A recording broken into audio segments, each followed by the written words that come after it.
On a warm night in the summer of 1647, in the imperial harem of Topkapi Palace in Constantinople, a girl named Aize was shaken awake by hands she could not see. She was 20 years old, Circassian by birth, taken from her village at 12, sold at market in Cairo, and shipped across the Mediterranean to serve the Ottoman Sultan. She had lived inside these walls for 8 years. She had never once stepped outside them. The hands belonged to a eunuch. His face was blank. He told her to get up. He told her to dress. He did not tell her why. Aize followed him into the corridor and found it full of women. Dozens of them moving in the same direction, bare feet on cold tile, none of them speaking. The corridor smelled of rosewater and tallow from the oil lamps mounted on the walls, and beneath that something older, the mineral scent of stone that never saw sunlight. She recognized faces. Layla, 17, Georgian, who played the ney flute so beautifully that the Sultan had once applauded. Fatma, 23, who had borne the Sultan a daughter and been rewarded with her own apartment and a salary that her family in Abkhazia would never know about. Old Hatis, who had served in the harem since the reign of the previous sultan and now washed linens in the lower quarters, all of them walking in silence toward the courtyard, and not one of them had been told why. In the courtyard, more eunuchs waited. They stood in 2 rows flanking a path that led toward the outer gate, the gate that opened onto the terrace overlooking the Bosphorus Strait. Ace had never been through that gate. No woman in the harem ever passed through it unless she was being transferred or released, and transfers happened in daylight with ceremony. This was the middle of the night. Between the rows of eunuchs, she saw something that stopped her. Canvas sacks. Dozens of them piled against the wall, each one large enough to hold a person. Beside the sacks, coils of rope. Beside the rope, stones. Heavy river stones, each one the size of a man's head, stacked in neat rows as if someone had spent hours arranging them. Aize felt the blood leave her face. She understood now why the eunuch's expression had been blank. She understood why no one was speaking. She understood why they had been woken in darkness instead of summoned in daylight. The women around her were beginning to understand too. She could hear breathing change, the ragged sound of women who were realizing simultaneously that they had not been woken for a ceremony or a transfer or a punishment. They had been woken to die. At the far end of the courtyard, past the sacks and the stones and the ropes, the Kislar Aga stood waiting, the chief black eunuch of the Ottoman Empire, the 3rd most powerful official in the entire government, the man who controlled every entrance and exit of the harem, the man who decided which women the Sultan saw and which women disappeared. He held a needle and thread in his hands. He would personally sew the first sack shut. But before I tell you what happened in that courtyard, I need to take you back. Because what the Ottoman sultans did to the women inside their harems was not a single act of madness by a single deranged ruler. It was a system. It was built over centuries. It was maintained by an empire. And the night Aize was shaken awake was not the beginning of the horror. It was the end of it. If you think you know how the Ottoman harem worked, this video will change your mind. You are going to learn how young girls were kidnapped from their villages and sold into the Sultan's household, trained for years in the arts of obedience, how princes were locked in golden cages with women who had been deliberately sterilized to prevent them from ever bearing children, how the most powerful women in the empire poisoned and strangled each other for survival in a system that gave them exactly one path to power, and how one sultan, a man driven insane by 17 years of imprisonment, ordered 280 women sewn into weighted sacks and thrown into the Bosphorus on a single night. If this is the kind of history they never taught you in school, subscribe to the channel now, because this story only gets worse from here. To understand how a system this monstrous could exist, you need to understand the man at the center of it. Sultan Ibrahim I was born in Constantinople on the 5th of November, 1615, the youngest son of Sultan Ahmed I and his favorite consort Kosem Sultan. Kosem was Greek by birth, originally named Anastasia, sold into the harem as a girl and risen through intelligence and ruthlessness to become one of the most powerful women in Ottoman history. She bore Ahmed multiple sons. This was both her greatest achievement and the source of everything that followed. In the Ottoman Empire, there was no law of the eldest. Every son had equal claim to the throne.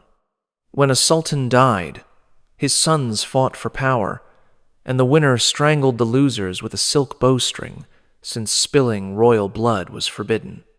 Sultan Mehmed III had executed 19 of his brothers in a single day in 1595, some of them infants carried to the executioner by their own nurses. The silk cord was the instrument of royal death in the Ottoman world. It was thin, strong, and left no visible wound on the body. The executioners were deaf mutes, chosen specifically because they could not hear the screams and could not repeat what they witnessed. To stop this cycle of mass fratricide, Sultan Ahmed I introduced a new system in 1603. Instead of killing rival princes, he locked them away. The cafes, the cage. It was a suite of rooms deep within the harem at Topkapi Palace, decorated with painted ceilings and stained glass windows that filtered sunlight into patterns of blue and gold, furnished with silk divans and embroidered textiles, guarded every hour of every day by eunuchs who stood motionless outside the single entrance. It looked like a palace apartment. It functioned as a prison. Princes entered the kafes as young as 7 or 8 years old and remained there until they either ascended the throne or died of old age. Some spent decades inside.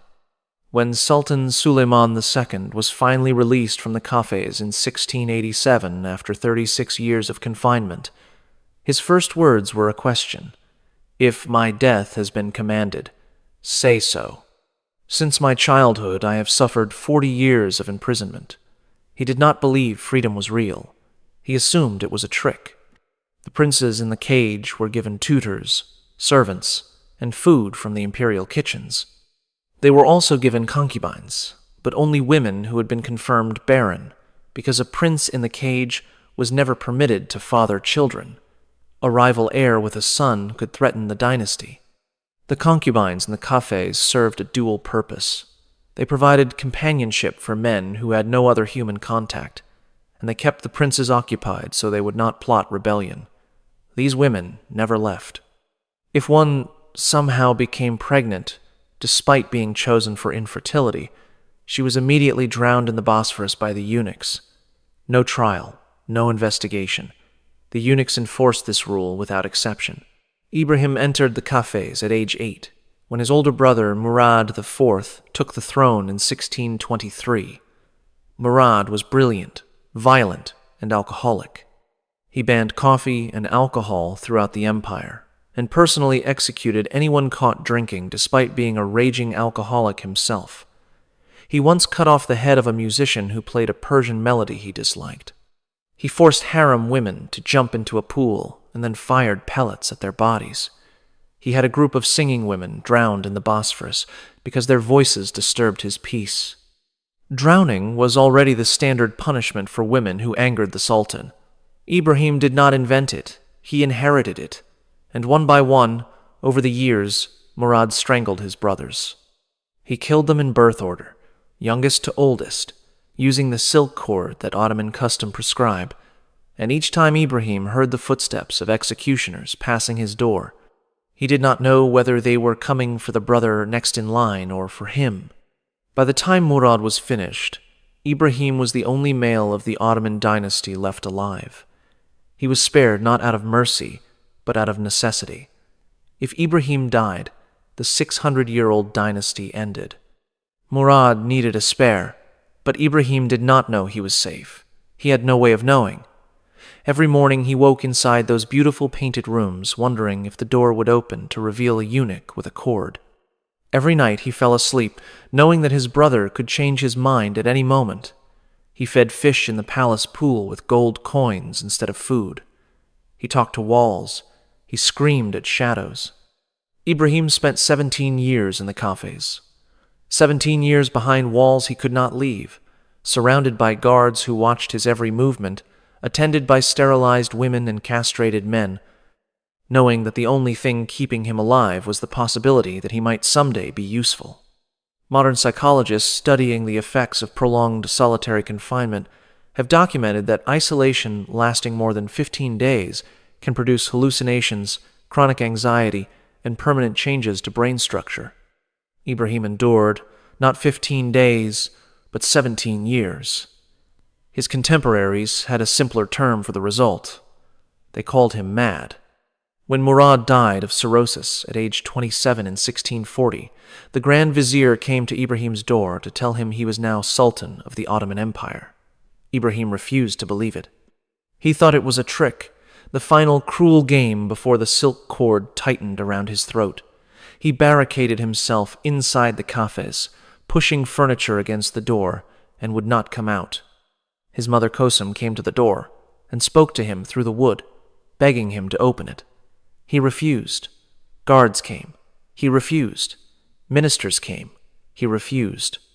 It was only when they carried Murad's corpse through the corridors of the harem and laid it outside Ibrahim's barricaded door for him to inspect through a crack in the wood that he finally, slowly, opened the door and touched the dead body with his own hands to confirm it was real. He was 24 years old. He had spent more than 2/3 of his life in a cage, and now he controlled an empire that stretched from Baghdad to Vienna, with an army of hundreds of thousands, a treasury that funded wars across 3 continents, and a harem containing nearly 300 women whose bodies and lives belonged entirely to him. The historian Noel Barber wrote that once on the throne, Ibrahim proved to be the most detestable and debauched of all the Ottoman sultans. But some modern historians, including Scott Rank, have suggested that Ibrahim's opponents spread rumors of insanity to justify his deposition, and that he may have been more incompetent than truly mad. The distinction matters less than you might think. Whether Ibrahim was clinically insane or merely shattered beyond repair by decades of trauma, the result for the women in his harem was the same. The women in that harem did not arrive by choice. Young girls of extraordinary beauty were sent to the Sultan's court as gifts from provincial governors seeking favor. Most were Caucasian, Georgian, or Abkhazian, taken from villages in the mountain regions between the Black Sea and the Caspian.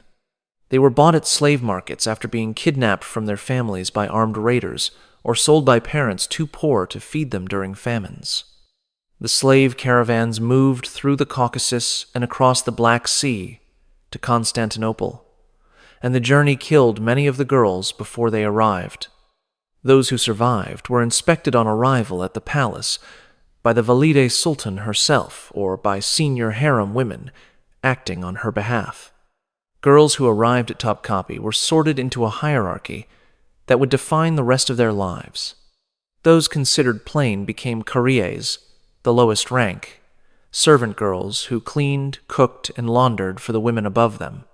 They lived in large dormitories beneath the apartments of the consorts and slept on thin mats on stone floors. Those considered beautiful were placed on a different track entirely.